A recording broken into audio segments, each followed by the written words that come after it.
So glad you are here. I mean it. It's exciting. It's encouraging to me that you're listening to this, that we're doing this stuff together. This is all about actually doing the Jesus stuff, being his apprentice, how to do it, how to actually live this out. And we've got some good stuff to talk about today. I have to tell you, I've got the book Living Unoffended. It's quote unquote dropping. I'm doing the air quotes thing here, dropping on Tuesday, June 9th. So as you're listening to this, it might be tomorrow, it might be the day. Or you may be listening, later on after this has been around for a while. Well, the book will be out by then, but you can get it at any rate. Just order it. It's on Amazon or whatever. If you're interested, if you're not, that's totally fine. No pressure. I hope you like it. It is a strange little book. I mean, they let me do the drawings and stuff, the little stick people to make points. They used a lot of color and creativity. It's a lot of short chapters. It's a lot of excerpts from things I've written before, plus 20 new chapters. And it is odd, but I love that. Because I was just reading this, I was feeling this, and then I just read this on social media. And maybe you can relate to this. I'm looking for it now. Where did I put? Oh, here it is. This is from Laura Gunther on Substack. She said, since AI is making everyone sound more generic, I recommend becoming the most unhinged version of you to counterbalance. Write like a crazy person who hasn't interacted with humanity. Sorry. Right? Like a crazy person who hasn't interacted with humanity in years. Break any and all the rules. Now is your time to channel the weirdest version of you. I totally subscribe to that. And I love that this book is one of a kind, mistakes and all, because it's human. I just sent out an email newsletter. Maybe you got it. If you're on my email list, you can go to branthansen.com if you want to sign up or whatever. But I talked about why I don't use AI to write. There's several reasons. But one of them just is the humanity of it. Even though I make mistakes, and I'm quite limited as a writer, and I realize that. We all are. But they're my mistakes. I'm human. And I like the human connection thing. And so same thing goes with this. We could sample my voice and have an AI pump out content or whatever in the voice of Brant Hansen. It could be the prompt. And it would have dry humor or whatever. But why? Why? I like the problems. I like the humanness of it. So if you're somebody who makes a lot of mistakes, still do stuff, still make stuff. In fact, I think the mistakes are more important than ever in a good way. My wife and I spoke the other night at a church thing. It was for married couples, and we have never wanted to present ourselves as experts on marriage, but okay, so now we've been married 36 years and we have a good marriage, thank the Lord. So at some point, it's probably helpful to be a blessing to people to go ahead and say, here's what we've learned. And we're not experts, but okay, we do have some things to say. Well, that's not her thing to speak publicly. She doesn't do that like I do it. She has a tremendous amount of intelligence and insight. And she was nervous. And she did it anyway. I was very impressed and proud and thankful. And we talked afterward, and I was just like, the nervousness does not matter to people. If you're not polished, it's almost better. It is better. People want real humans. So we're up there. It's not a big polished thing. Fine. I think people are hungry for. I know they are. The reaction to it was apparent too. So anyway, just want to encourage you too to create things. And you may be highly idiosyncratic in your own way, but make things anyway. And I'm going to get to the thrust of what we're going to talk about. So in a second, but I did want to say this because I think a lot of people are intimidated and they think they need to be smooth. So they'll use AI to write their emails or write articles or things they want to post. Like, don't. You were made to create. And the process itself is incredibly helpful. Like God made us to create. I'm limited. My lexicon is limited. My vocabulary is limited. But I'm from a particular time and place, right? So I'm from an era, and I'm from Illinois. And I grew up reading Peanuts comic strips. Like I read all the books of Charlie Brown. And I watched a lot of Bugs Bunny. So sprinkled into my lexicon are a lot of Yosemite Sam isms and like critter, varmint, that sort of stuff. What in tarnation, that sort of thing.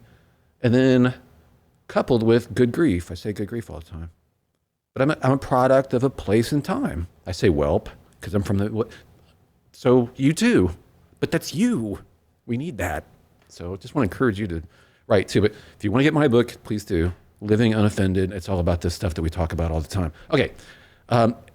Something I wanted to concentrate on. Luke chapter 6. We spend a lot of time on this podcast talking about the Sermon on the Mount, which is good. Luke chapter 6 is not on the mount. It's on the plain. So it literally specifies it's on a flat place. And it's a different kind of crowd because it's after Jesus has got some traction in terms of, the word's getting out about healing. And so there's people from all over the place who are gathered around and they're getting healed. They're grabbing, touching his garment. Everybody's being healed, it said. So it's quite a scene. And he makes a point in this scene to say, hey, listen to me. If you're willing to listen, if anyone's really willing to listen, I have something to tell you. And then he tells them something incredibly important. So I want to read that scripture and talk about it just a little bit. He says, but to you who are willing to listen, I say, what's he going to say? If you're willing to listen, I've been healing everybody. If you're willing to listen, here's what I want to tell you. Love your enemies. Do good to those who hate you. Bless those who curse you. Pray for those who hurt you. This is the New Living Translation, by the way. Pray for those who hurt you. When you're thinking about, well, I don't really have any enemies, because we think of enemies like these arch nemesis from Marvel or something, but it's like, who's hurt you? Who is hurting you? Pray for them. If someone slaps you on one cheek, offer the other cheek also. If someone demands your coat, offer your shirt also. Give to anyone who asks, and when things are taken away from you, don't try to get them back. Do to others as you would like them to do to you. This is all about freedom. Everything he's telling us is freeing. If you love only those who love you, why should you get credit for that? Even sinners love those who love them. And if you do good only to those who do good to you, why should you get credit? Even sinners do that much. I'll stop here before we go to verse 34. That's the joke. I can't remember who made it. It was like a lot of people are like, well, I love my family. You don't mess with my family. Yeah, so does the mafia. Right. That's kind of a baseline thing. It's not really that big of an accomplishment. And Jesus is saying this. So yeah, you love your family. Awesome. Or you love people who are nice to you. Great. Why should you get credit for that? Jesus says, even sinners do that. And if you do good only to those who do good to you, why should you get credit? Even sinners do that much. And if you lend money only to those who can repay you, why should you get credit? Even sinners will lend to other sinners for a full return. Love your enemies.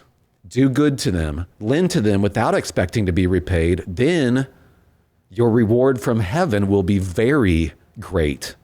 And you will truly be acting as children of the Most High, for he is kind to those who are unthankful and wicked. You must be compassionate, just as your Father is compassionate. Love that. This is me talking, not Jesus here. But I'm stopping here in verse 36.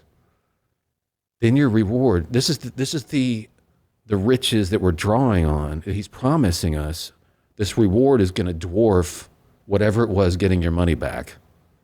And he tells us repeatedly to trust him. Trust me, trust me, trust me. So these are the words of Jesus. Know this, your reward is going to be much bigger than what you're going to try to get if you try to, get even with somebody or something. You must be compassionate just as your Father is compassionate. Don't judge others or you will, sorry. Did I mention I'm a human being with lots of mistakes? Do not judge others and you will not be judged. Do not condemn others or it will all come back against you. Forgive others and you will be forgiven. Give and you'll receive. Your gift will return to you in full, pressed down, shaken together to make room for more, running over and poured into your lap. The amount you give will determine the amount you get back. That's awesome. You set the limits. We set the limits. If you want to be judged, then be judgmental. If you don't want to forgive, don't expect forgiveness. But if you want to be wildly forgiving, guess what's going to happen? You're going to have that same standard extended to you. We make the call on this. What an opportunity. And this is why we should presume the best of people's motives, even if it's a long shot. go for it, because we want that presumed for us, right? You want that kind of slack given to us. So work on that. At first, it's unnatural. What we do naturally, you can tell this from social media, is we try to find excuses to condemn people. We'll try to find excuses to forgive people. Make that a way of life. And then something happens, and I want to leave this for you to wrestle with. So he says the thing about judging, and then the amount you give will determine the amount you get back. The very next thing it says here, then Jesus gave the following illustration. Can one blind person lead another? Won't they both fall into a ditch? Students are not greater than their teacher, but the student who is fully trained will become like the teacher. So I've never understood, okay, what did that have to do with what he just said? He's giving an illustration about what he just said. So he's talking about don't judge, you won't be judged. Don't condemn others. Forgive others, you'll be forgiven. Whatever measure you use will come back to you. And then he says, can one blind person lead another? Won't they both fall into a ditch? Why does he follow that teaching with the thing about the blind people in the ditch and the students and the teacher? I think I know, because I've been thinking about this and researching a little bit, but I'll leave you to wrestle with that if you want.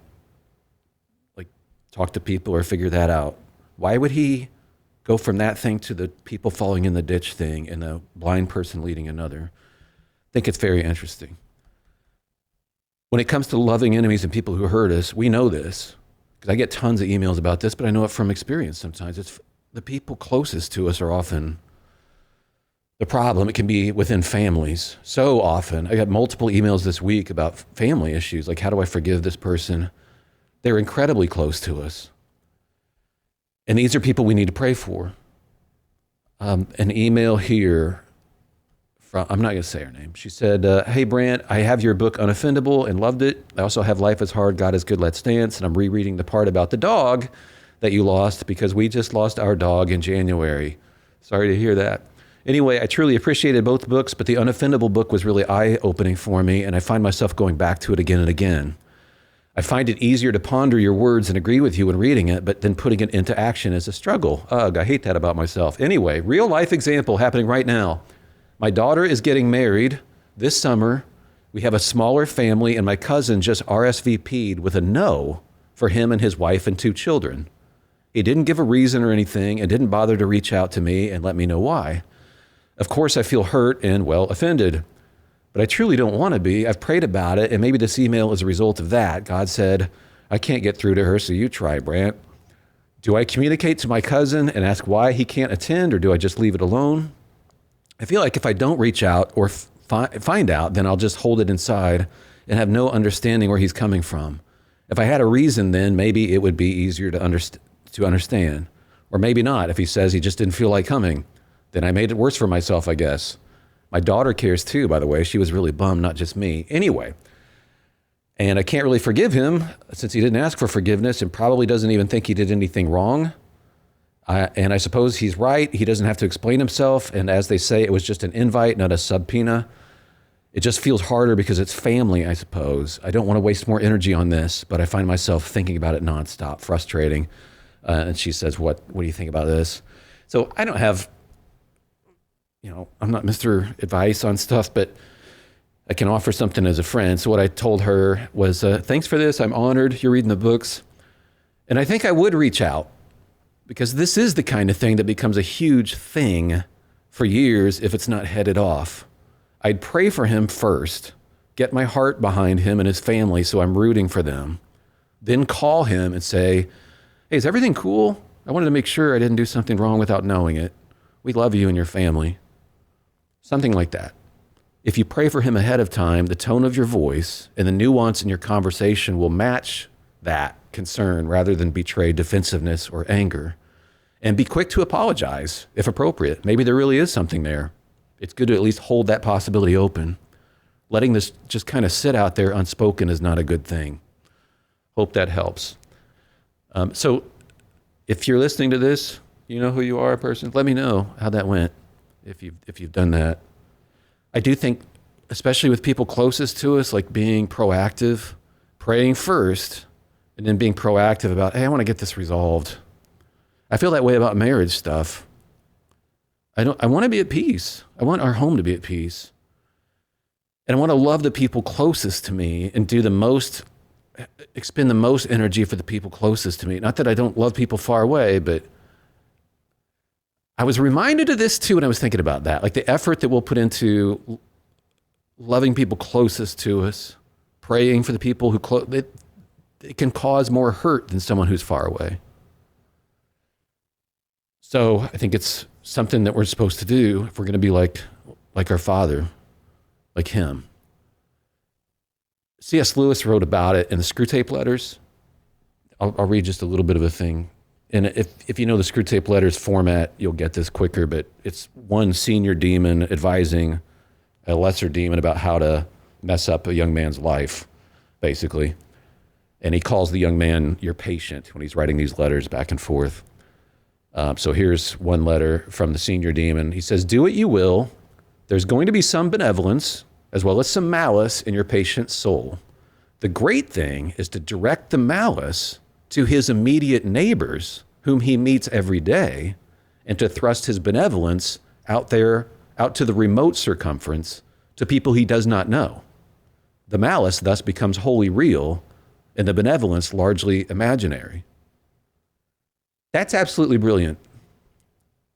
And I see this all the time. It's easy to love the stranger out there as an idea than it is the people in your own home or the people on the other side of the wall who live next to you.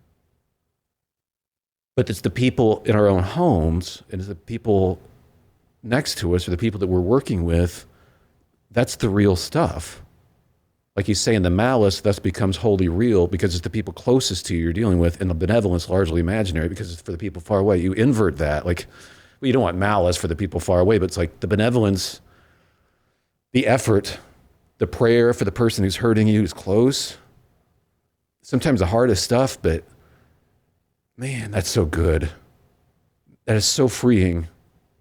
And it'll help you in terms of your tone or how you're coming across to the people who are closest to you. And it makes for a peaceful place to live and work and operate for your life. So that when you set foot outside, it's like, no, not that guy. Hate that guy. Like, no, I'm rooting for that guy. I've been praying for him. Walked by his house. We had a bad interaction one time. Not going to leave it there in terms of my attitude towards him. Somebody's closest to me, then they deserve extra work on my part. I like to pray for them. Thank you for listening. I do need to tell you about our sponsor. Once again, United Faith Mortgage. They're fantastic. We just closed on a place a few days ago, and they couldn't have been more professional and more thorough and everything that you would be looking for. And they're also direct lenders. So they're a family business, but they've got access to resources and flexibility to potentially get you a lower rate, which is a wonderful thing. So check them out if you're thinking about a mortgage or a cash out, refinance, and all that sort of stuff, or just need somebody to talk to, get some perspective.